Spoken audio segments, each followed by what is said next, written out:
Swami Vivekananda said, what we need to do is to attune the subject to the absolute.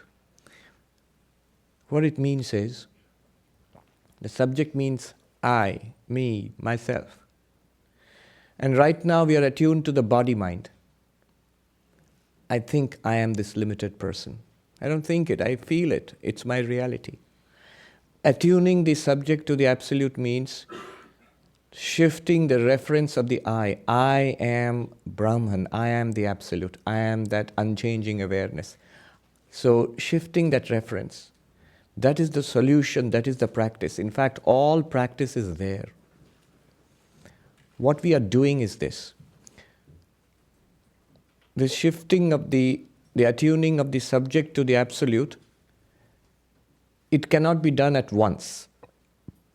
The skillful way of doing it is, first become aware of the physical, the gross, the physical, then move to the subtle, then from there move to the causal, and from there, awareness of awareness. So first catch hold of something that can link the physical to the subtle, and that is the breath. So that's why we first become aware of the breath. The attention is drawn to the breath. Attention is already on the physical world, on 1,000 different things.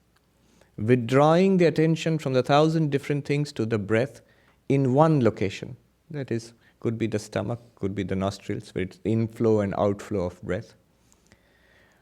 After the mind calms down to a certain extent there, then begin to notice more subtle things, perceptions. Sound is a good thing because your eyes are closed. So sound is a good thing to turn your attention to from the breath to sound. Not any sound, generally sounds coming and going, not any particular sound. Stay there for some time. Various sounds which come and go. Then become aware that the sounds are arising and disappearing in awareness. This is a crucial phase where you're moving from the subtle to the causal. Subtle to the causal. Sounds are arising and disappearing in awareness. If you say, no, Swami, the sounds are arising and disappearing in the air outside.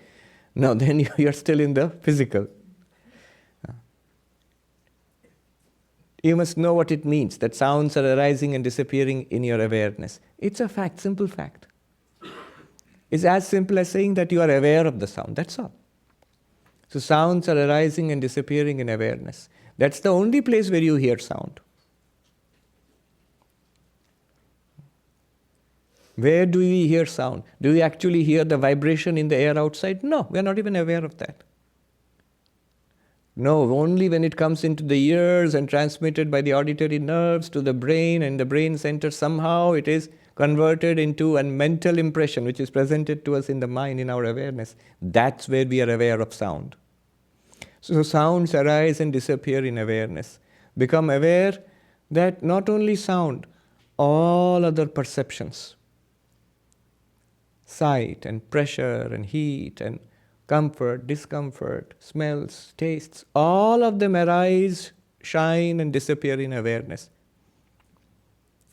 Not as a practice. Notice it as a fact. It is true. That is true. It's a fact. Notice it. This is, you're moving to the causal level, from the subtle to the causal.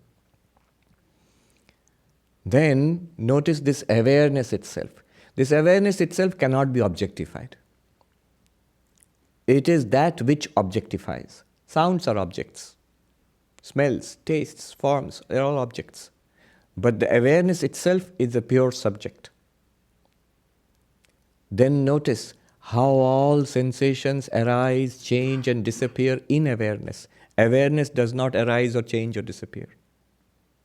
How the sounds and sensations are many, myriad. Awareness is one. Unchanging, constant, like a luminous space. It's not luminous in a physical sense like this. Luminous because it's awareness. That is our essential nature, what we are, this impersonal awareness. There, when you become aware of awareness, It's only a way of speaking. And there you have moved from the causal to the absolute. This is attunement of the subject to the absolute. This realization, this knowledge, once for all, that I am that ever-shining awareness, on which we put an overlay of thoughts, perceptions, ideas, on which an overlay of sensory inputs, sound, smell, taste, touch, and then which we again solidify into, in our own awareness, into an external world, into our body, and interact with it. But it's all the time that awareness only. This is attuning the subject to the awareness, to the absolute. What good does it do? All good is there. When the subject is lost in objects, samsara. When the subject is merged into that absolute, into that awareness, I am that awareness, moksha, liberation. That awareness cannot die. It's not born, it does not die. That awareness cannot fall sick. That awareness is neither delighted nor depressed. That awareness is not bored or excited. That awareness does not need anything. If you notice in your own intuition, that awareness, do you think it needs anything? No. The body needs food and shelter, and mind needs education and entertainment and praise and support. But that awareness does not need anything. That awareness is the same in everybody. Same in everybody is a way of speaking. Actually, everybody is in that awareness. It's not that the awareness is in everybody. And you are that. It's the absolute, it's the one reality of the universe. And that is the meaning of Om. When we chant Om, A-U-Ma, the Sanskrit sounds, put it together, it becomes Om. A stands for the physical, the gross, the breathing, the breath itself. No, the A stands for the actual physical sensation of breathing. Then U, as we go from Om, we go into the U, that stands for the subtle, the in-between, where you're listening to the sounds in the awareness, the sensation sounds in the awareness. Still objects, but subtle. When you move and notice that it's in a space of awareness, they all merge back into the awareness, that's the causal, that is when Om ends. Beyond that, the real you, the awareness itself, the silence beyond Om, that's the meaning of Om. Okay, that's the Vedanta lesson for today. So we have questions from all over the world. And no matter how many of these sessions we hold, we are far behind. We keep accumulating lots and lots of huge backlog. I'm afraid I might have to be born again to answer all the questions. So, Why afraid? Oh yeah, that's a very good question. Why afraid? So we shall take a question from the internet audience, and then we shall. I invite people from the live audience here to come forward with their questions. So think up your questions and raise your hand when I'll ask you, and then you can come here and ask the question. Yes. Swamiji, we've got a lot of questions on your favorite subject, consciousness. Okay. Surprise. Surprise. The first one is from Chaitanya S. Ramana Maharshi's direct practice of who am I takes me to a point where every little movement in the mind triggers the root question, which centers me very close to a daunting silence. But something in me refuses to go any nearer to that silence, which triggers another movement, and I'm back at the starting line, ready to repeat the loop. This practice does give me a sense of peace, but how do I overcome this aversion of the unknown and start to revel in that silence? Very good question. This refers to Ramana Maharshi. You know the famous Who Am I? Am I audible to everybody? Yes, at the back. So what he would do is, anything that you ask, he will ask you, who is asking? The simple teaching method. He throws the question. It's a kind of philosophical jujutsu. He throws the question back upon yourself. Yes. So, how do I get peace of mind? Who is asking this? Find out that. What is the best way of meditation? Who is asking this? Find out that. Sometimes people misunderstood. Somebody came and asked for spiritual advice, and Ramana Maharshi apparently said, "Go back the way you have come." And the shocked person stood up to leave and said, No, that's not what I mean. Where you have come means this person, from where it has come, we trace it back. Basically what we were doing today. Yeah. Then there is a funny story of, and I confirmed that from a follower of Ramana Maharshi that it's true, it really happened. Somebody who was a devotee of God, not so much interested in this, who am I?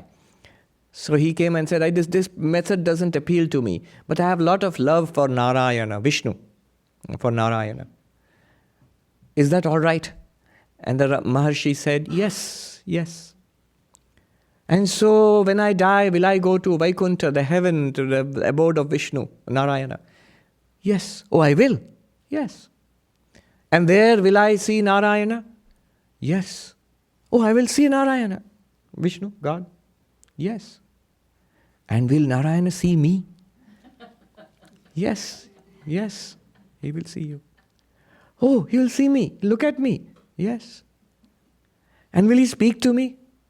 Narayana, will God speak to me? Yes. What will he say to me? What will he say to me? He'll say, find out who I am. Find out who you are. Who am I? Now when you try it, as this person has, many people, they do that. And for hours and hours in a day, it's not like a mantra, it's not like that. You know, the way it is done is, the actual practice is, it's a form of Vedantic nididhyasana, Vedantic meditation. The way it's done is, any sensation, any thought that comes up, just ask, to whom is it coming? So that's the way you do it. So thought comes, who is thinking this? A sensation comes, who is thinking this?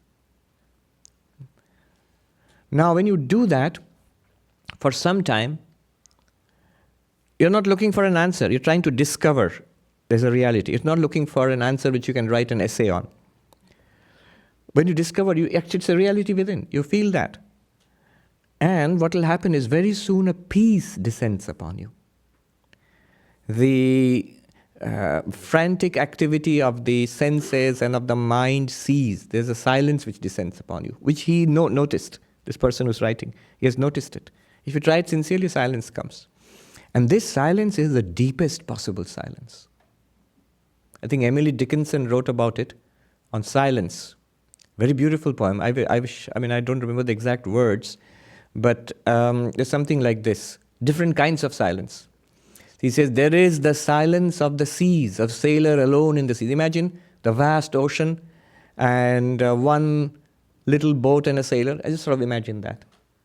So there is a sound of the waves maybe, but there's a deep silence. There's nothing there. I remember I visited New Zealand and I went to a beach, very cold and lonely beach, and there's ocean in front. And I asked, what's there beyond that? And they said, nothing. This is the end of the earth. After that, this ocean goes on and on and on to Antarctica. So imagine, from New Zealand to Antarctica, nothing, just ocean. Vast ocean and the vast sky. Imagine a tiny boat. There's the silence of the sailor on the seas, alone on the seas. There is the silence, she goes on one by one. There's the silence of death. When a person whom you knew, who has passed away, suppose you're sitting near a coffin, or near the grave, or near the funeral fire of the person whom you knew for years and decades and passed away, and you sit quietly there. There's a deep silence there. And then she says, these shall be noise compared to, this is the final silence, she says, these shall be noise compared to that polar silence of the soul turned within itself. How beautiful. The polar silence of a soul turned within itself. The soul turned within itself, that happens when you pursue consistently Who am I? So a deep silence comes. Now, here's the question. It's a very subtle question. If you follow, you'll understand. And the answer is also very important. His question was, there's a fear of unknown. I retreat from that silence. Don't. That silence is not the ultimate reality. But first, something has to be done. Notice that silence is appearing to you, the meditator. Just as the world appears to you, the silence of the world also appears to you. It's not alien. It's not something different. It is very intimate. It is your own. It's the closest to you. So what you do is sit in that silence for a while, but that's not the end. The important thing comes next. Because I have met people, meditators, who have gone to Arunachala where Ramana Maharshi meditated, who have meditated long time and they have experienced this silence and they have sat in that silence and they told me, it is the most life-transforming, wonderful experience of my life. And I wish I could recapture that again. What do I do now? What next? First, I wish I could recapture that again. And second, what do I do now, next? The answer is this. That silence is also not the goal. When you have that silence, or at least recreate that silence in your mind, then you do this. You ask what Ramana Maharshi would have wanted you to do. At that point, ask, to whom or to what is this silence appearing? Then you will go to a silence beyond silence, which is not a silence which comes and goes, which is a silence which is always there right now. We only don't notice it. That silence is Atman, the Turiya, the underlying consciousness, that awareness of awareness which we're talking about. It is there only beyond silence. What is that silence? First of all, the deepest possible silence. That's the silence of the objective world, when all objects are erased. Physical world, body, sensations, thoughts, emotions, ideas, personality, all not there. A deep, as Emily Dickinson says, a polar silence falls upon you. That's the silence, the absence of objects. But that absence also is shining in that awareness which you are, that pure subject, not an object. There, the last turn has to be done. And that turn has to be done carefully, otherwise thoughts will start again. The turn is not done by an actual question. It's just your investigation of that who am I that will carry you beyond that last silence. Beyond that, I cannot say anything more. What you will discover beyond that is the goal of life, is you yourself. And that never goes away. Once you have discovered it, you never feel that I found something, can I get it back again? No. Not only that, you will discover something remarkable. You don't have to go to that silence also to discover that. You will find even in the midst of this, even when the movie is running, you notice what is the screen. See, first you have to switch off the movie to notice the screen behind it. But after that, let the movie run. You know where the screen is. You're aware of it. That will happen. Good question. You want to add one more question? All right. We've got a few on these. So. Let's take one more. One more. This is from Behalf P. In Nirvanashatakam, Adi Shankara says, I am neither the 7 materials of which the body is made, nor am I the 5 sheaths, physical, vital, mental, intellect, bliss. I am existence absolute, consciousness absolute, bliss absolute. I am he, I am he, I am he. The 2 statements mention bliss. It's negated once, but then bliss is accepted. Is it a contradiction? Pray, please clarify. All right, this is a question about Ananda. You know, the ultimate reality in Vedanta is called Satchidananda, existence absolute, consciousness absolute, bliss absolute. But when you say Ananda, bliss absolute, people immediately have a confusion or a wrong notion. They feel that so then there must be some kind of extraordinary happiness, bliss there. The answer is yes and no. The answer is both yes and no. Is it true that there is great joy in spiritual life of enlightenment? Certainly, there is. But is it true that ultimate reality is a feeling of joy? No. No. Ananda is not another kind of feeling of joy. Maybe a very sublime, very nice happiness, great peace. No, not even that. It's beyond that. The way to understand it is like this. Sat, existence. Existence absolute is not a thing which exists. You see, a chair is a thing which exists. Table, light, earth, sky, these are things which exist. They are things. They exist. They are there. You can enumerate, list them out. You can point them out. A body is a thing that exists. Even inside the subtle things like thoughts, emotions, feelings, they also exist. No matter how for a brief while. So they are things which exist. They are different from each other. They come and go. They are distinguishable from each other. But existence itself is not a thing which exists. Immediately our mind will say, so it doesn't exist.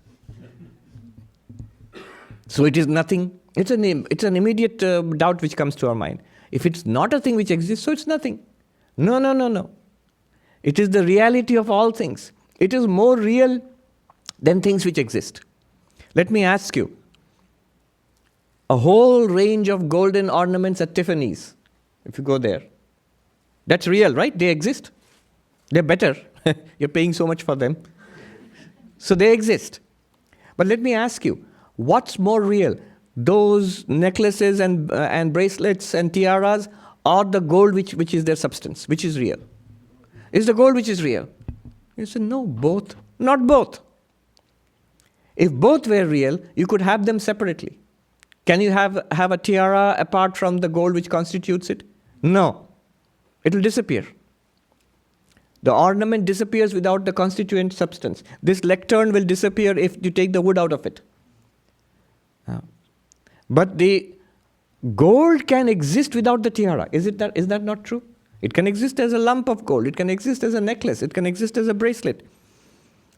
Different forms and names and forms come and go. The substance is one reality. Similarly, just use that example to understand existence. Just being.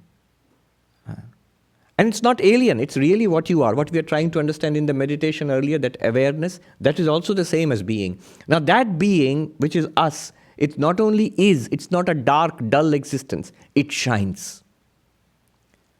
That shining of that existence is called Chaitanya, Chit, consciousness. That when it falls upon the mind and lights up the mind is the awareness which we are experiencing right now. We all feel we are conscious and aware. At least some of us are. You take a cup of coffee and you say, oh, I'm more aware now. You're not more aware. It's the mind which becomes more alert and therefore reflects awareness better. Captures and channels this awareness better. You are the constant awareness. So consciousness is also not something that comes and goes. It's the mind which flickers, not consciousness itself. Just like consciousness is not a particular flickering of the mind, though it is behind all flickerings of the mind. Just as existence is not a particular existing thing, though it is behind the existence of every existing thing. Similarly, Ananda is not a particular flash of pleasure or bliss. It is the reality, it is the joy or the bliss which is experienced as all different pleasures of the world, all different happinesses of the world, all different fulfillment of the world. It is the source of all value, meaning, fulfillment in life. But in itself, it's not a particular feeling. I hope that makes sense. Again, let me reassure you, people get little, so I can't experience it. What good is that then?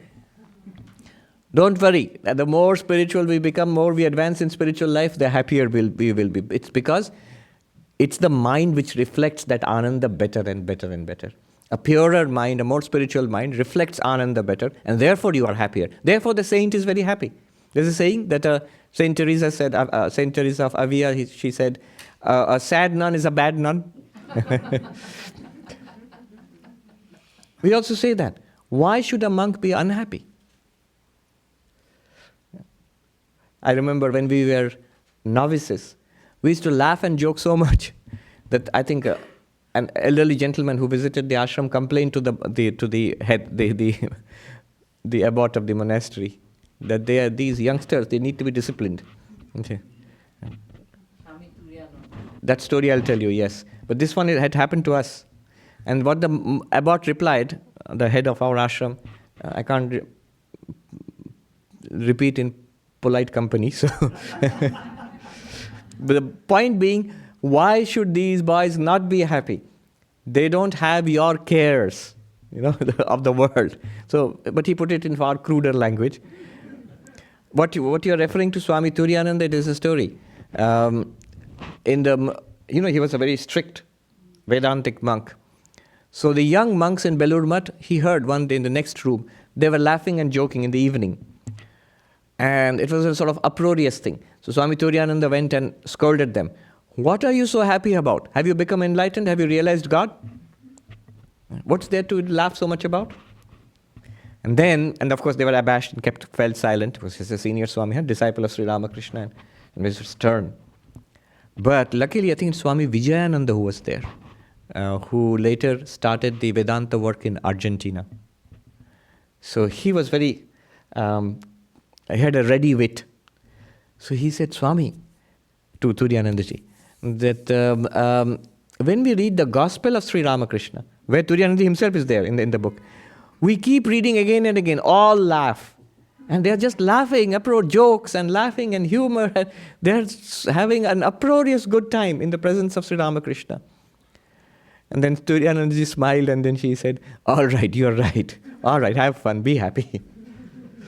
Yeah. As we go ahead in spiritual life, life becomes internally. I don't know, externally, whatever our karma is, that will continue. But a deep joy comes from within, a causeless joy.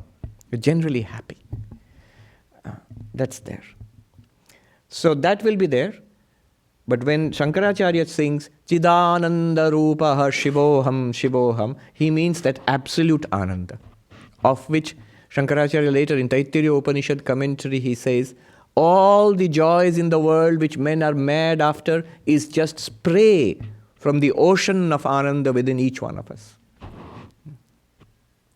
Anybody from this audience, you have questions? So one by one we'll come. The gentleman here. Please tell us your name and ask the question.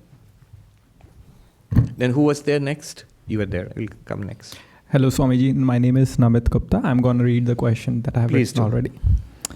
After realization and knowledge of the self as Brahman through a combination of Advaitic inquiry into who am I, surrender to the Divine Feminine and Patanjali's Samadhi, it would mean that the person has transcended the fear of death. Then why do the preconditioned patterns of the mind, such as fear and insecurity related to worldly problems at the level of duality, such as someone insulting you at work, not vanish immediately after the realization? The second part to this question is whether it is necessary to continue to do more spiritual sadhana to transform these patterns of negative behavior in the mind at the duality of subconscious mind, and some of these inherent vrittis cannot be changed no matter what. Good question. So after you have a breakthrough, a clarity, a deep clarity that I get it, I know that I am this unchanging, immortal awareness, and the whole universe is basically an appearance within me. They are also not different from me. But after that same awareness in front of me in the form of my boss, and he comes and yells at me, and then I feel insulted and annoyed and hurt. And because he's my boss, I can't punch him on the nose as I would like to do. So I am Brahman, but I'm very annoyed with the boss Brahman. Or my children don't listen to me, and I feel frustrated. Then what do I do? What do I do is different. But your question was, why do I feel insulted? Why do I feel frustrated when I know that I am the... I'll answer this at two levels. One is the direct answer in classical Vedanta. What you've asked is a question that is a very old question. You'll be happy to know that Vedantins from the time of Shankara or even before that, they have faced this problem. This is called Viparita Bhavana. Viparita Bhavana, this is an obstacle in Advaita Vedanta. Viparita Bhavana means contrary tendencies. See, there are two fundamental problems. After learning all this, there are two fundamental problems which have to be overcome. One is called Asambhavana, impossibility obstacle. The next one is called Viparita Bhavana, contrary tendencies obstacle. You are asking about the second one. But let's take the first one very quickly. After I listen to the classes, I study it and think about it, I know the teaching. So the first problem that comes to me is this Asambhavana, which is, I know what you are trying to say, I know what the texts are trying to say, I've read so many books, attended so many talks, but I don't get it. How am I Brahman? This is not what you're asking, but this thing can come. So this thing is overcome by repeated listening to the teaching, studying it, and thinking about it. So raising questions, this is the stage of mananam, reflection, rational argumentation. Raise the question again and again. Your own mind will answer it. Your fellow students will answer it. The teacher should answer it. And there are any number of texts where you'll find all the questions that we can conceive of and many more besides, which we can never conceive of. They have been raised and answered satisfactorily. Once you get this, to a certain extent, clarity comes. Now you can say, I not only know the teaching, but now I get it. I have made a breakthrough. It's clear to me. I get it. I'm convinced about it. It's fine. But after that comes the next question which you have asked, which is Viparita Bhavana. I get the teaching. I'm convinced about it. It seems right to me. It's real. But I can't seem to live it. Again and again problems come in day-to-day life in the form of Brahman who is in the form of the boss, or the disobedient child, or the disappointing child, or whatever. So, what do I do? First of all, why did this come? This comes because these are remembered in the mind. Just as the physical body is conditioned. After enlightenment, Ramakrishna's body remains Ramakrishna's body and Swami Vivekananda's body remains Swami Vivekananda's body. The physical body remains the same. The mind also has its conditionings. And this also remains the same. And the enlightenment dawns in that mind. Now you have to soak that mind in that realization, that breakthrough. Once conviction is there, then you have to stay with it. This is the third stage called Nididhyasana, Vedantic meditation. So what we are talking about when Ramana Maharshi says, who am I? It starts like a question, Shravana. Then it becomes an inquiry, Manana. But then very soon it becomes a meditation, Nididhyasana. So like that. Any Vedantic practice must ultimately culminate in Nididhyasana. Swami Vivekananda puts it this way, that tell yourself again and again, that you stabilize in that I am that reality, I am he, soham, I am that reality. Until it tingles with every drop of your blood. What does that mean? You have assimilated the truth. Then it becomes easy to live that truth. You really feel that way, not just think that way, not just understand that way. It's an obvious reality. Then it will be easier to live that and then to go back to your earlier patterns of behavior. But there will be a phase when earlier patterns of behavior, they seem to go contrary to your realization. Now, a follow-up about spiritual practices.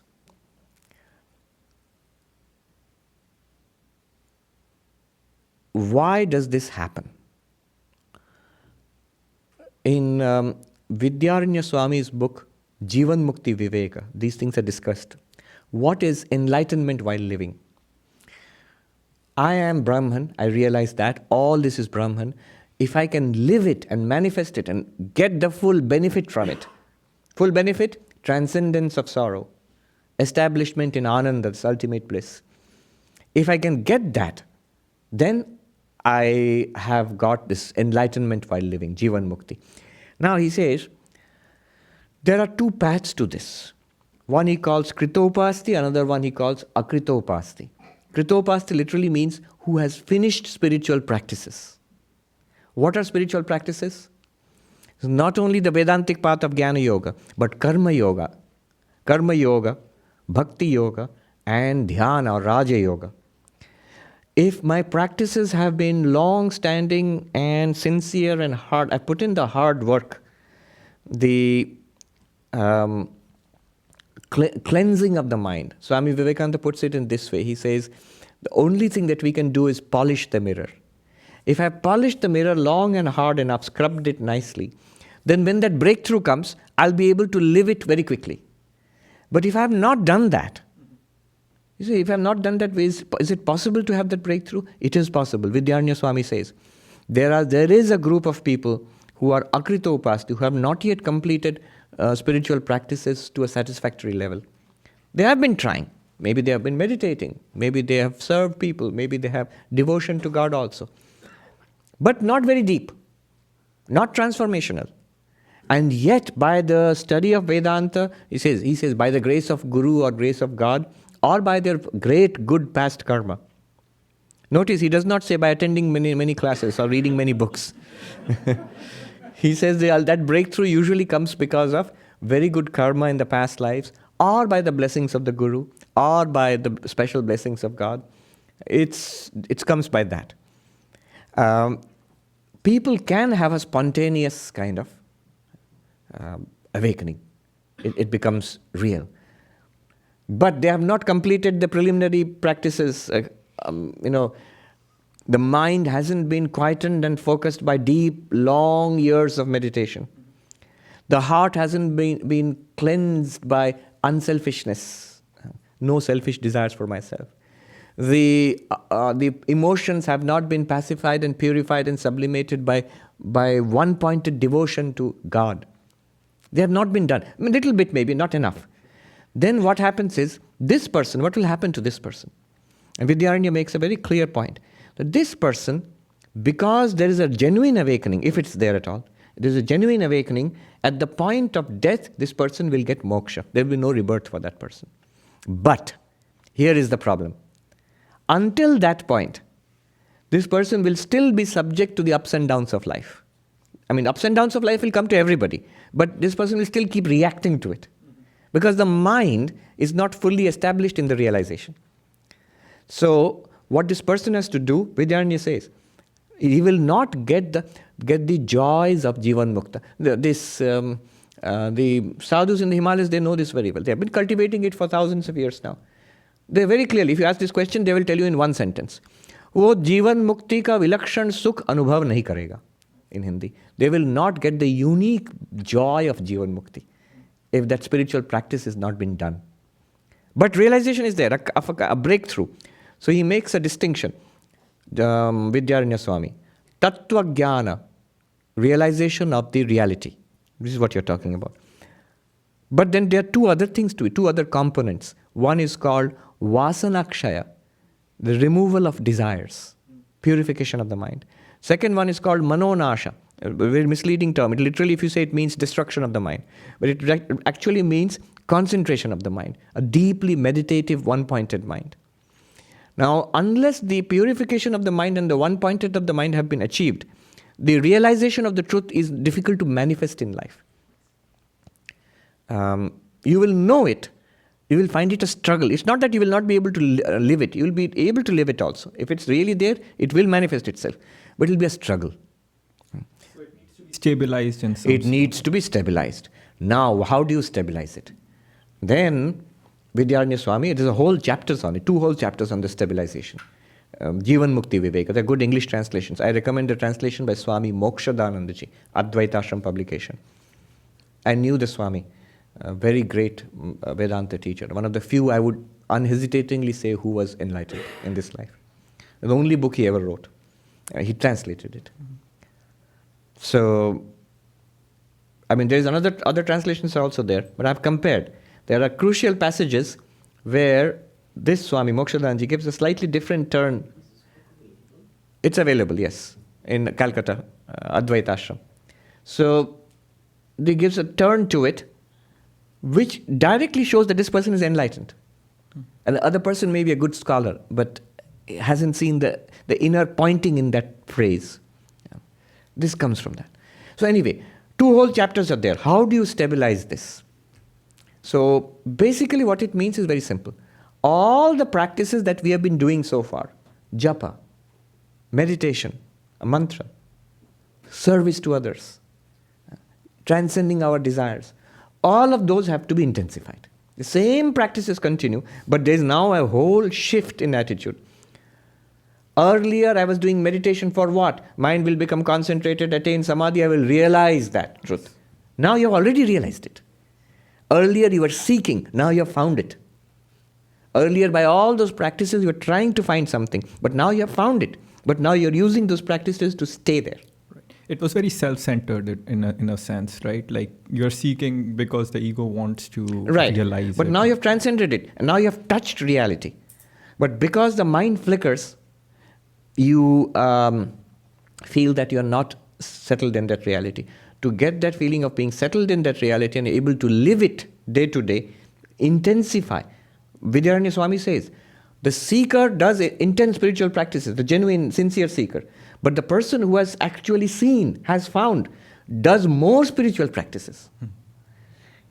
Now you understand why the direct disciples of Sri Ramakrishna, who directly by the grace of Guru, by the time Sri Ramakrishna was there at the time, Vivekananda, Brahmananda, Turiyananda, Shivananda, all of them without exception, they all got that breakthrough and they realized in the form, in the Saguna aspect, in the different visions of God with form, and also what we are talking about, Brahma-jnana, all of them realized without any exception. And yet, after Sri Ramakrishna passed away, you notice, all of them without exception poured themselves into the most austere kind of spiritual practice. And they were asked, what are you doing? You're already enlightened. And all of them, each of them, at least in 2 places I know, Swami Brahmananda, Swami Shivananda, they give the same answer. What he gave us, we are trying to make it our own. What does this mean, make it our own? They've already got it. It's just that they're soaking themselves in it. They say, when you prepare rasgulla, the Bengali sweet, it must be soaked in the syrup. When you're cooking a spicy food, after everything is finished, you just let it simmer, you let it marinate. You put a lid on it. It's already done, but you put a lid on it and let it stay there like that. It absorbs more nicely. Similarly, this Vedantic meditation, and it can be a long process. Yeah. And that's why you will find many of the greatest sadhakas, they are no longer seeking. They are found. They're just establishing themselves. I read that Bhagwan Ramana Maharishi meditated for about 7 or 8 years. After the breakthrough. He had the breakthrough when he was a teenager. Yes. He imagined what is it like to be dead, and he immediately saw he is beyond death. Yes. And he realized that he is the Atman. But after that, what happened? Long time in the deepest possible meditation. Nirvikalpa Samadhi, when Sri Ramakrishna got Nirvikalpa Samadhi from Totapuri, Totapuri's teaching, after Totapuri left, Sri Ramakrishna remained like that for 6 months. Barely coming out to eat. He says, my hair grew matted. Birds would... So, that is tremendous. Most people would die if they tried that. But a kind of marination is necessary, establishing yourself in that. And that is the continuation of the spiritual practices you're doing. Holy Mother, Ma Sharada, put it in the most simple way. Somebody got mantra diksha from the Holy Mother, from her, and asked, I have got mantra diksha from you, do I need to repeat the mantra? Shortcut. Her answer was very interesting. My child, at the time of death, Thakur will come for you, Sri Ramakrishna will come for you. That's the way, a dualistically bhakti way of putting that you have got moksha. You will get moksha. Then she says, but my son, if you want to feel the joy of spiritual life, then you must practice in this life. Look, exactly what Vidyaranya said 700 years ago. At the point of death, this person who has made a breakthrough will get moksha. There's no doubt. This is the last life for such a person. But it must be a genuine breakthrough. Yes. It's not I get it, and then after the class it's gone again. No. The sign of a genuine breakthrough is it will never go away. Mm-hmm. It will always be there. You try to forget it also, it will be there all the time. And it will be available to you at an instant's call. But even that is not full enlightenment. But she says, just like Vidyaranya says, in this life, if you want to taste Jivan Mukti, enlightened while living, that real freedom, bliss, that transcendence of sorrow, even in the midst of sorrow, if you want to experience that, then you must do that the other two components have to be completed. She simply says, if you want to taste the joy in this life, job korte hobe, you have to practice. One more thing I will add here, very important, but I could leave it out, but you must take it carefully. It's very dangerous, what I'm going to say. Now everybody perked ears. This question which you're asking, genuine question, you must do exactly what Vidyaranya Swami has said or Holy Mother says, what the saints have done. Very good guide is to look at the lives of saints. But I must add, what would someone like Shankaracharya or Gaudapada have said? They would say this very question you are asking, is it a question that the Atman would ask or the mind would ask? The mind, for sure. The mind asks that question. Yes. I am not steady there. What is not steady there? Is the Atman not steady in Atman? Always is. Always is. What is not steady there? The mind. I want to make the mind steady. Can the mind ever become steady in the Atman? Never. Ultimately, all the spiritual practices will bring you to this insight. The Atman is perfect, is fine. And the mind? Dualistic. Not worth bothering about. Can I ask a question? That question, I'll come to you. That philosophy, classic philosophy, I think of mind and matter. What is matter? Never mind. What is mind? No matter. Yes. The what? I forget the question. Yes, please ask the question. I reach an age when if I don't ask the question, I forget. It happens to me. So you are. So, please, thank you very much. Please ask the question. You can ask that. I'll repeat it. Please ask that. Please go ahead. The question is, sometimes the mind itself gives the answer. Sometimes the question is, she's asking the question is, sometimes the mind itself gives the answer. That is true. That is true. But I'll add something to that. Even when the mind gives the answer, it's good to know, to check, to verify from a teacher or a text. I get the answer, but if I find the same answer in Kathamrita, if I find the same answer in Vidyaranya Swami, oh good. You feel, yes, that's right. Also in the Bible. Yes, in the Bible, in the Quran, wherever. In the great teachings, in Buddhism, you find echoes of this everywhere in the highest teachings of the different religions of the world. You find the same thing. I don't know if she will be mad at me for pointing this out, but we have a very distinguished visitor in our midst today, Justice Ruma Pal. She was in... Oh, all right, she's mad at me now. Embarrassed. But, all right, but you're at an age where you shouldn't be embarrassed. So you're above that now. Now, she was one of the first women judges of the Supreme Court. The third one. So imagine something like Ruth Bader Ginsburg of India. So you're visiting for a conference. Yes, Oh. I will lecture at UPenn. So welcome to you, and thank you for the question. Can we have a question from the internet audience? You wanted to ask a question? All right, please come.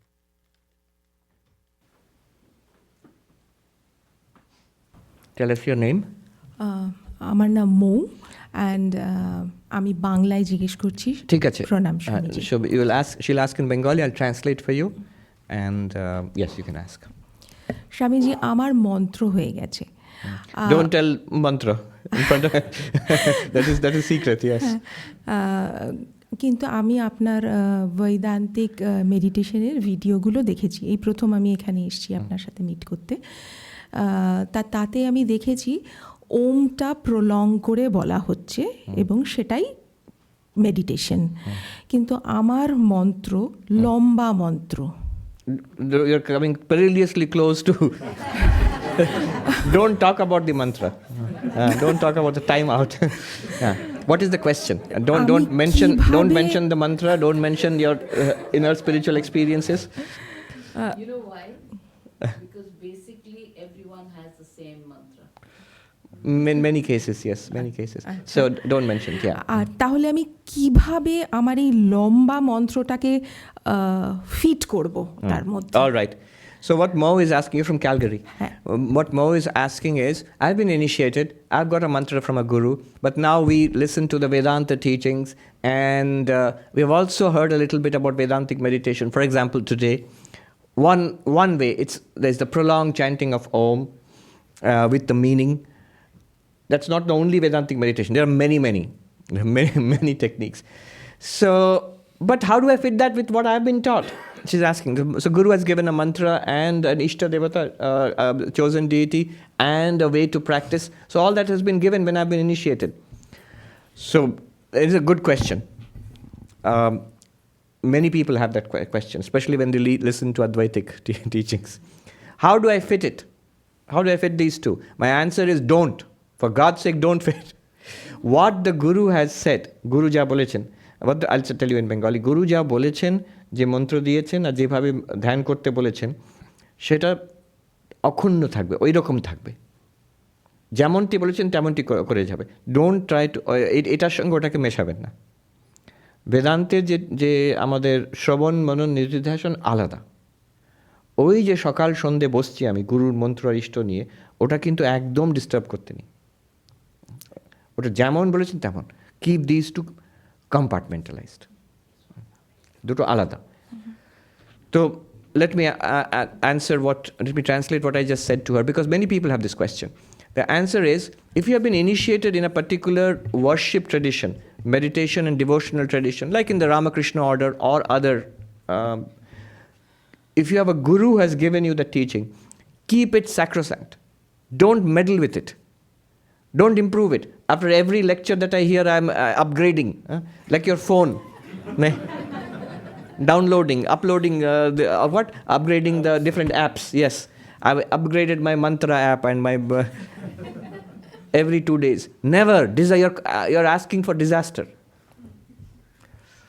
So always keep that exactly as it is. That's why Guru, mantra, these are based on Shraddha. It's your direct link to God. It's mystical. Don't fiddle with it. It's not a box you can open and change the settings every time. No. So as it is given, keep on practicing. So am I going to compartmentalize my spiritual practices? Only practically so. But ultimately, no. When you dwell upon Vedanta, when you listen to these talks and read the text and even practice the meditation once in a while, you will only strengthen your core spiritual practice. You begin to see the reality behind that. ওইটার সত্যতা তখন বোধ হবে এই বেদান্ত করলে। দুটো আলাদা নয়, কিন্তু প্র্যাকটিসে দুটোকে আলাদা রাখতে হবে। ওই গুরুর দেওয়া মন্ত্র আর ইষ্ট কখনো ডিস্টার্ব করতে নেই। In computers there is a word called firewall. So it's isolated from the rest of the environment.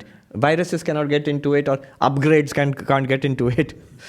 So you have to firewall it. So that remains with you. And that's a core practice that will continue till the end of life.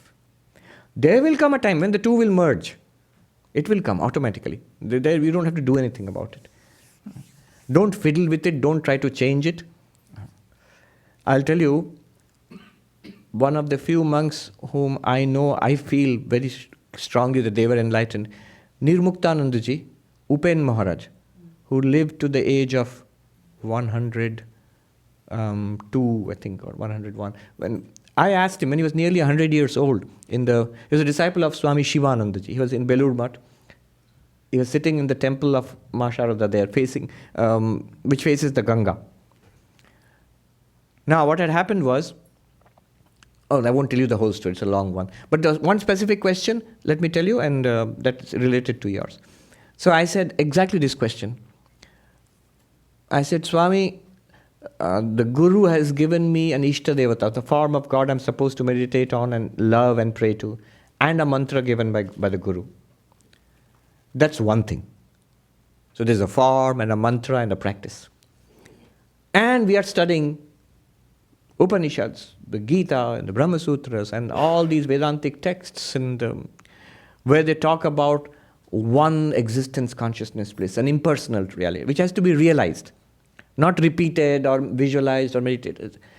What is the connection between that impersonal Atman and the personal God which Guru has taught us? What is the connection? And his answer was this. I'll translate the exact words, make of it what you will. Do you think they are two? And he said, do you think that the Ishta Devata, the chosen God, is only here? It is here, there and everywhere. And then he said, Aki ache, there's only one reality. Then he repeated to me, he had served Swami Akhandanandaji. So what Swami Akhandananda had told him and what Sri Ramakrishna has said to Swami Akhandananda and other direct disciples. I'll tell you the exact bingo. It's like a mantra, and it's a direct answer to your question. Jejar Ishto Shetar Atma. What your Ishta Devata is, as the Guru has taught you, that is the Atman. Only the Atman as pure consciousness awareness. There's no form. There's no objective thing that you can hold on to. So a divine name and form is added. And then you're given a practice. But literally, though we don't understand it, they seem to be two different things to our minds. Remember this and take it on faith. Ishraddhate neven jejar ishto shetaratma. So your Ishta Devata as given by the Guru with the mantra is exactly the Atman of the Vedanta. Take it on faith and at one time it will become clear. Very good. One question, and then we'll come to you, gentlemen there. One question from the internet audience.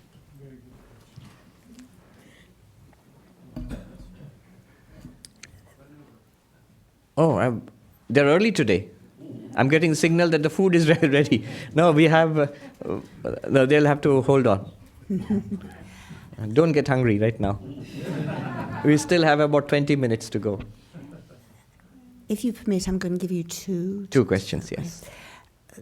This one is from Vipan K. Is Brahman the cause of the universe? If not, how can the universe come out of nothing? And Sudhir K. Does Advaita Vedanta recognize the omniscience of God?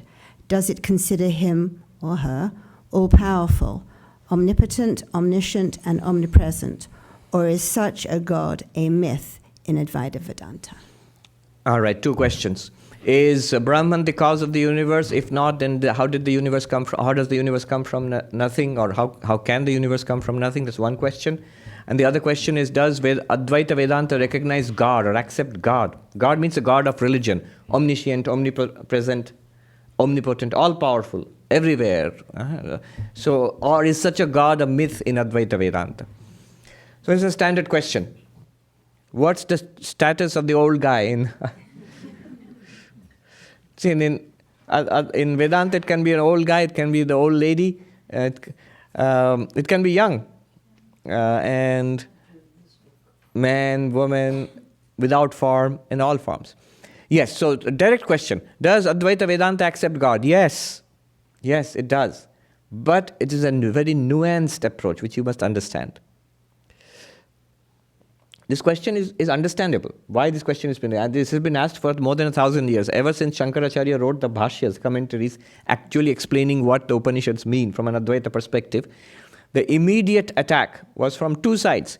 The Buddhists, of course, but from the Hindus themselves. In Uttarakhand, sadhus put it humorously. The Hindus were shocked. They said, these fellows, non-dualists, are they Hindus at all? They will say in Hindi, Shiv ji ki aradhana karte ho? Do you worship Shiva? Do you accept Shivaratri or worship the Divine Mother? Or do you go on pilgrimages? Do you go to temples? Do you take baths in holy rivers? Do you perform shraddha and all the rituals of the of Hinduism? Are you Hindus at all or not? Very big question. Doubtful guys. These guys are... And the attacks, not only just common people, philosophers on the Hindu side. Prachanna Buddha. Shankaracharya is a crypto-Buddhist. The Buddhists rejected him and the Hindus also rejected him. So what was his answer to the Hindu side? His answer was that the sadhus in Uttarakhand put it nicely, Are Baba, hum sab mante hain. Yes, my dear fellow, we accept everything. We accept everything. We can take a dip in the holy Ganga, can go to the temple and worship. In fact, we can accept more than you can accept. We can accept Shiva and Vishnu and Kali, but we can also accept the God of the Christians or the Muslims, because we all see that they are all different forms and names of the same reality. So we accept it. So what is the conception of God in Advaita Vedanta? It is this. It is called Saguna Brahman, Brahman with qualities. What is Brahman without qualities? Attributeless Brahman. What is called apophatic in technical language, philosophical language. The path of not this, not this. That ultimate reality, which we sensed with that meditation on awareness, that is not an object. You cannot describe it in any term. But it's real. It's real. In fact, it is the only reality that there is. So, but that reality alone appears as the God of religion. So when you're talking about the God of religion, Advaita Vedanta calls it Saguna Brahman, with qualities. What qualities? Exactly the ones he mentioned. Omniscient, omnipotent, omnipresent, all-knowing, all present everywhere. Then all-powerful, all-loving, all-good. Ramanujacharya, in Vishishtadvaita, he has a phrase, Ananta Kalyana Gunagana, endless auspicious qualities. So does Advaita Vedanta accept it? Yes. Absolutely. And because it is ultimately attributeless, when it takes on attributes, it can have the attributes of Narayana, of Shiva, of the Divine Mother, or it can be Jehovah of the Jews, or the Allah of the Muslims, or the Father in heaven of Christian. It can be. The Advaita has no problem. So this is one side of it. How do we understand it? It's not very difficult. As we do the analysis on ourselves, I am not the body, not the mind, which we did, attuning the subject to the absolute. I am the awareness, existence, consciousness, bliss. So this existence, consciousness, bliss, this consciousness within, Chidananda Rupa Shivoham, with an overlay of the mind and the sensory system and this body, is Sarvapriyananda.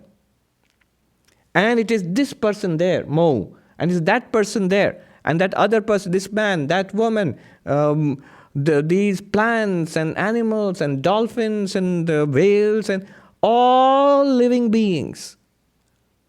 That one consciousness, plus mind, plus body, differentiated, and thinking of itself as a limited being. That same consciousness is absolute. Brahman alone thinks of itself as a jiva, a sentient being. Brahman alone is the jiva. In ignorance, jiva. In knowledge, Brahman. Then pick one. What is reality? Brahman. Sri Ramakrishna used to say, Pash Baddho Jeev, Pash Mukto Shib. Tied in the bondage, and in bondage it is jiva, sentient being, us. Freed from bondage, it is none other than Shiva, the ultimate reality. Now, what is God here? I understand, this is the jiva, this is us. But what is God? Just one tweak of this. That same absolute consciousness, existence, consciousness, bliss, associated not with just Sarvapriyananda mind and body, but associated with all these minds, all these bodies, not these alone, the billions of bodies of all living men and women, all living creatures, from the tiniest bacteria to the biggest blue whale, All of them. And if there are living beings in other worlds too, all the pointy-eared aliens and whatnot, whatever Hollywood can conceive of. All of them, that one consciousness associated with all of them. Can you imagine such a being? The way you look at yourself, imagine how such a being would look at itself. This is the Vedantic conception of God. The immanent consciousness in the universe, identified with the entire living and non-living universe also. The Vedanta has a word for this. It is called Virat, the vast. Virat there, the vast, does not mean the physical universe. It means consciousness associated with the entire physical universe, looking upon itself as one reality. Now, does this exist? This is the God of Vedanta. This is what Arjuna saw in the 11th chapter of Bhagavad Gita, is Vishwarupa Darshan. Another name of Virat is Vishwarupa. When Arjuna said, I want to see thy cosmic form, he didn't know what he was asking for. The result was he was terrified. Nowadays they would say mind-blowing experience. Imagine such a form. In public speaking they say we get afraid because 100 people are staring at you. You get nervous. If one person stares at you, you feel nervous. 100 people are staring at you, 1,000 people. The biggest audience I've faced is in Belur Math, 14,000 people. So it's scary because so many people are staring at you. But imagine if all the people in the world today, the 7 billion people living, and the billions who have lived earlier, and the billions who will live in future, and all the living creatures, from bacteria to lions and tigers and elephants and whales and whatnot, all of them together, all of that together, suddenly turns and looks at you. What would you feel? And I'm not making this up. When in the 11th chapter, when Arjuna sees this, the commentator says, what we all experience in slices of time and space, the life we are living, throughout our lives, all the food that we have eaten, all the people that we have met, all the places that we have visited, all the sensations we have had, seeing, hearing, smelling, touch, if all of that, in one time, not just one person, all persons, all experiences at one time, they suddenly burst forth in your consciousness. And as a person, not just an impersonal thing, as the whole thing as a person turns and looks down at you. Immediate reaction, Arjuna says, every hair in my body is standing on end. And the earth trembles at this experience. The earth doesn't tremble, but it's just that Arjuna feels like that. He sees this. What beautiful poetry. As if 1,000 suns were to rise in the sky together. One sun in the sky. As if 1,000 suns were to rise in the sky together. Oppenheimer, he quoted this verse when he saw the first atom bomb explosion. As if 1,000 suns rising in the sky together, I come as time, the destroyer of worlds. That's just one atom bomb. But imagine, so that is God in Vedanta. That is accepted. You might be thinking, I hear a but lurking in the background. You are right, there is a but. This is accepted in what Vedanta calls vyavaharika, transactional plane. Transactional plane. I am an individual being, that is the vast God. But beyond God and individual, beyond ocean and wave, there is one reality, the water which is both ocean and wave. There is one reality, one Nirguna Brahman, which is Saguna Brahman and Jiva. What Advaita Vedanta wants to teach is not just that personal devotion of you to that vastness. Rather, it is beyond that vastness and beyond your personality, there is one infinite, attributeless Brahman, impersonal reality. That's the only reality. That is what I am. So what Vedanta teaches, Aham Brahmasmi, I am Brahman. Which Brahman? Not God. Vedanta does not teach I am God. Vedanta teaches I am that impersonal absolute. Where there is no God, there is no individual. That is what is upsetting to the dualists. What do you mean no God? Yeah. The gentleman there. Please tell us your name and ask the question. Sudhakar Babu, Yes. I have one simple practical question and a regular question. So this morning when you led us in meditation, are we supposed to do our own meditation or follow your instructions? The one that was given to us by our Guru. Oh, the one that is given to you by your Guru? Of course, always. Yeah. So, don't get hung up on the techniques of meditation. There's no end to that. Guru taught me something. I've been doing it nicely for 10 years. But this is really a fine Vedantic meditation. Poor old Guru is now replaced. Now let me take up this new improved. Never do such a thing. I don't. I have read all of this. I have practiced them also. But what my Guru gave me and the mantra, always. My personal belief is all this spiritual development progress is coming from that little mantra which the Guru has given. That's the personal belief. All Ishta mantra. Always follow that. And the other things will come and go. If you like something, practice it. It's a good supplement. But it's not your main diet. This is the second question. You got to bear with me. I'm troubled by this all the time. I know the question of consciousness. People thought there is a thing called life force, and when you die, life force goes away. But as you understand now, modern science, there's no such thing. It's an illusion of life force. Can we use the same analogy for consciousness? I mean, it gives you a feeling that, but okay. I understand perfectly, because we have this discussion all the time. Let me put it in this way. Are you a biologist? Or? I'm a physician. Physician. So what he's saying is, at one time people thought there's something called a life force. And when your body dies means the life goes away, prana goes away. But as biology has advanced, we have understood more and more about it. Bill Conrad is there. He's a biophysicist. He's our senior most member at 95 years. So now let me change the question a little bit and put it this way, because we have discussed this. We have something called a philosophy cafe here in the Ethical Society, which meets once a month. And among the leaders, there are philosophers from Columbia, from CUNY. So among the leaders is Massimo. He is the head of philosophy at CUNY. And he's a biologist by training and also a philosopher.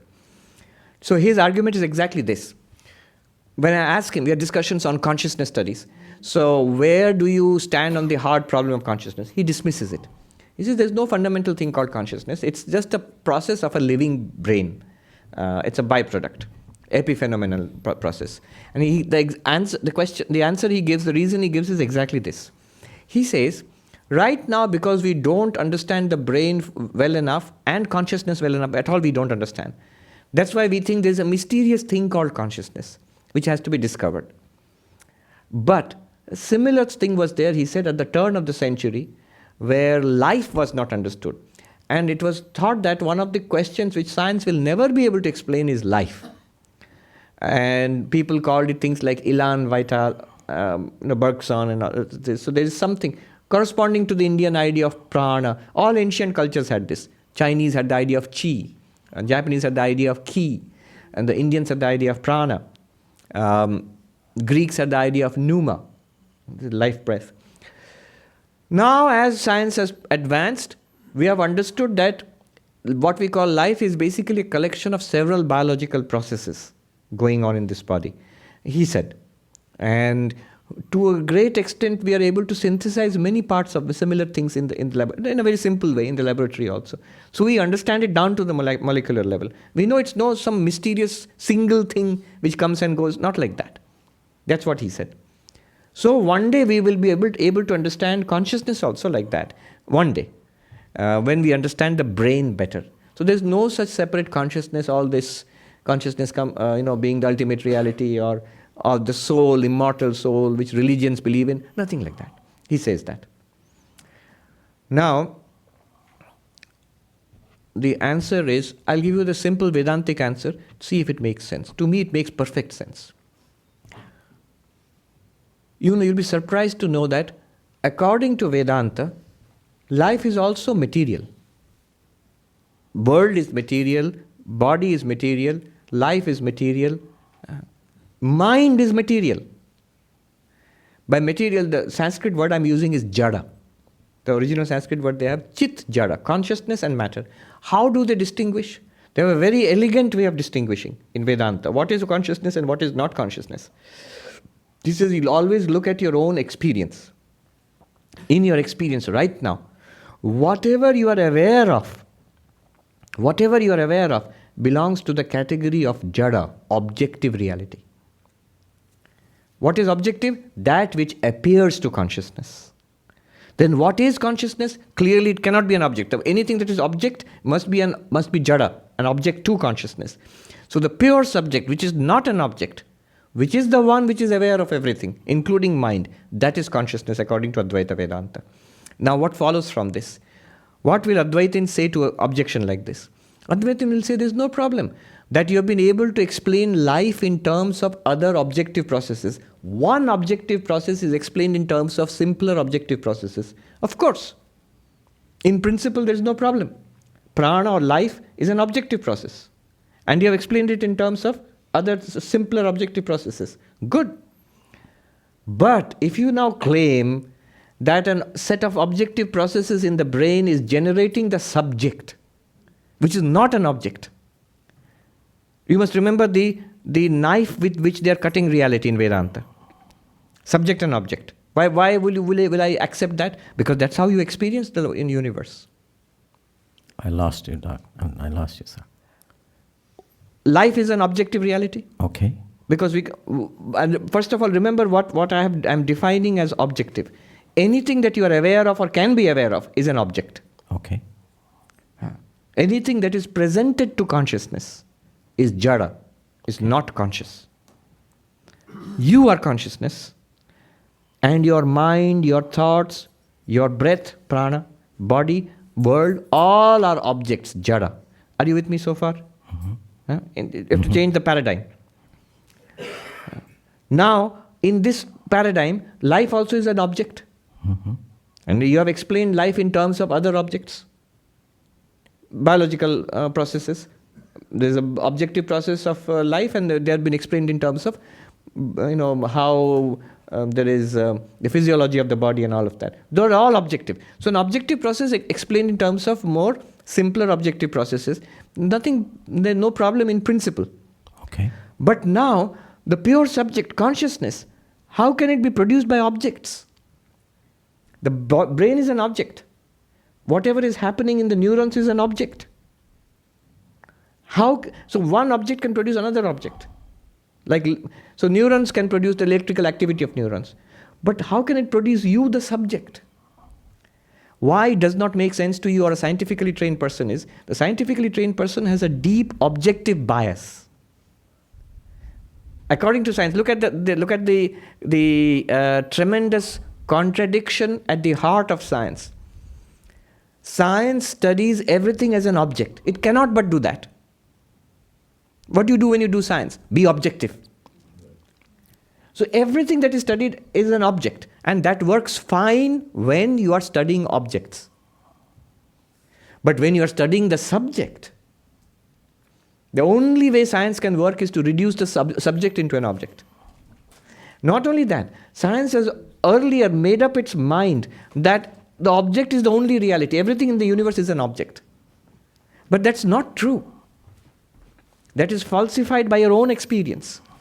What science has already made up its mind is that what you are calling subject is a byproduct of an objective brain.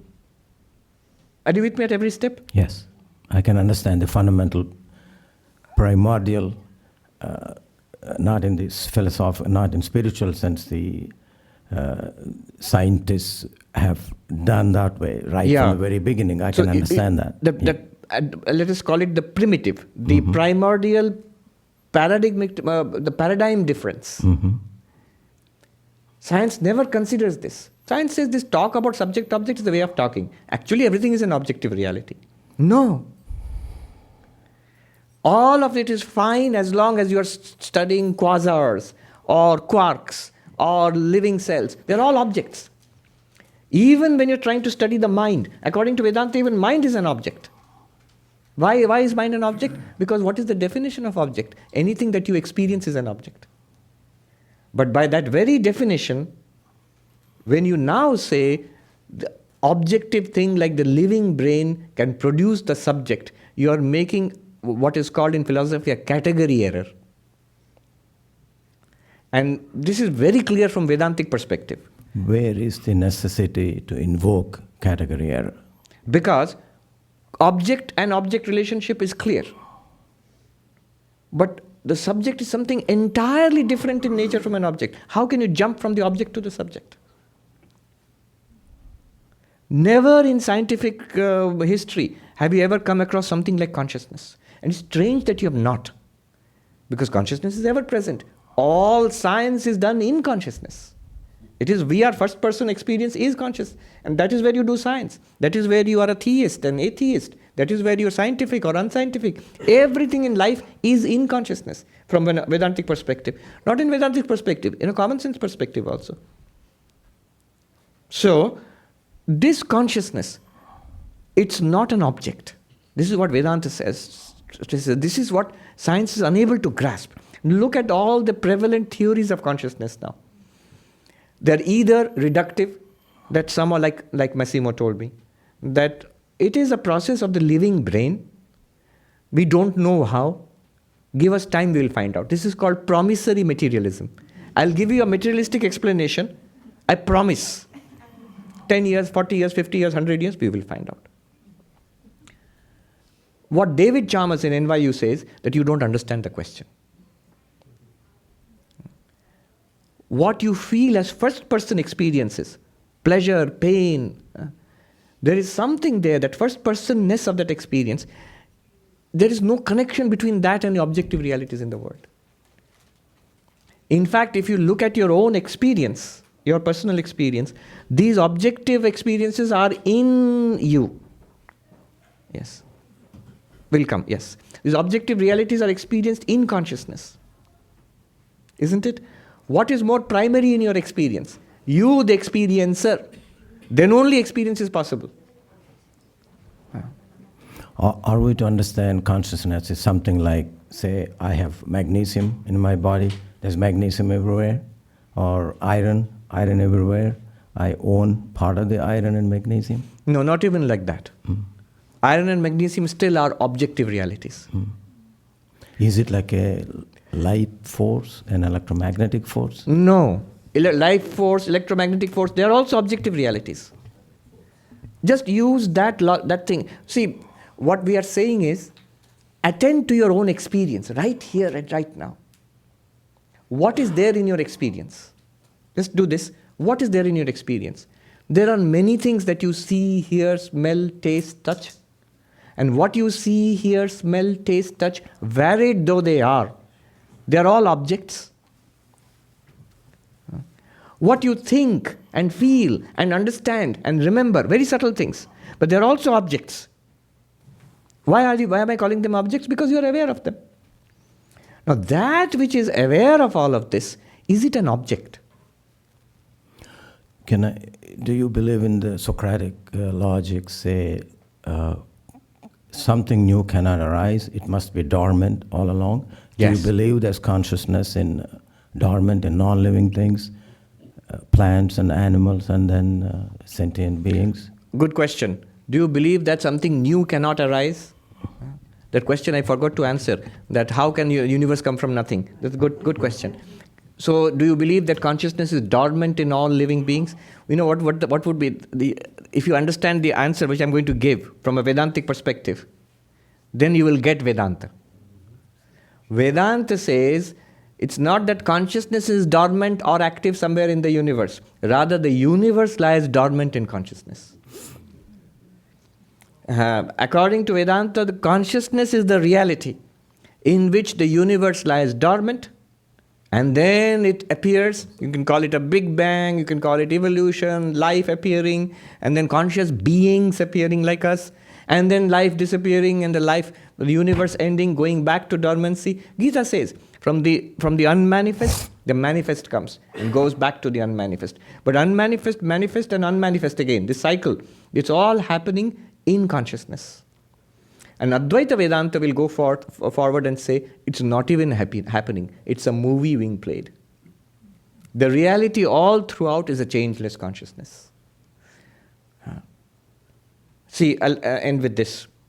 The 4 possibilities are there. I'll just give you in a seed form this answer. And I read it from a non-dualist teacher in Hindi who had no idea of modern science. He says, consciousness and matter, let's call it object, matter, the material universe and consciousness, what is the relationship? These 4 possibilities are there. One is, consciousness emerges from matter, which is the old materialistic Charvaka argument in ancient India, and which is exactly the modern scientific argument. Matter, time, space, matter, energy, this is fundamental. And at one point, planets develop, living, more complex matter comes, organic matter, and from that living beings come, and they organize themselves more and more by Darwinian evolution into complex beings, and then they develop nervous systems and brains, and from those nervous systems and brains, all material. There's a byproduct called consciousness. This is like a flame from a candle, epiphenomenal. And there is no consciousness without matter. So matter is the reality out of which consciousness flickers somehow. That's one theory. The second theory is just the opposite. Matter emerges from consciousness. Whose theory is this? All religions hold it. When they say God is the creator, that's religious language. If you ask them, is your God conscious or unconscious? They all say our God is conscious. So actually matter emerges from consciousness. Consciousness is the creator of a material universe. Religion says. Which religion? All theistic religions say it. Second theory. This is not Advaita, not non-dualism. Third, neither emerges from the other. Both are eternal and parallel. Sankhya theory, Purusha Prakriti. Right. Yeah. Consciousness and time, space, matter, energy, Prakriti, they exist eternally parallel to each other and interact. Where do they interact? In us. We are consciousness interacting with matter. That's a living being, according to Sankhya. Very sophisticated theory. In fact, what David Chalmers is proposing now as panpsychism here, it's a variation, not exactly Sankhya, but a variation of the Sankhya theory. This is also not Advaita. There is another one which he has not counted, which is the Nagarjuna's Buddhistic theory. Matter is also Shunya, consciousness is also Shunya. Both are appearances in the void. It's a different thing to explore. Now, if you add that, then that's the 4th one. The 5th one is the Advaita theory. The Advaita theory is consciousness alone is real. It's the only reality in which matter appears. Consciousness does not create matter. It does not become matter. Matter appears periodically as universe, as life, and as conscious beings, and disappears. But consciousness is fundamental. That consciousness, I'm using the English word consciousness. There's no parallel to it. You might say, what proof? I will leave you with this. The proof is, look at your own experience. Where does matter appear? Where does matter appear? In your consciousness. In your mind. Where does mind appear? In consciousness. Where does mind disappear? In deep sleep. In consciousness. Very good.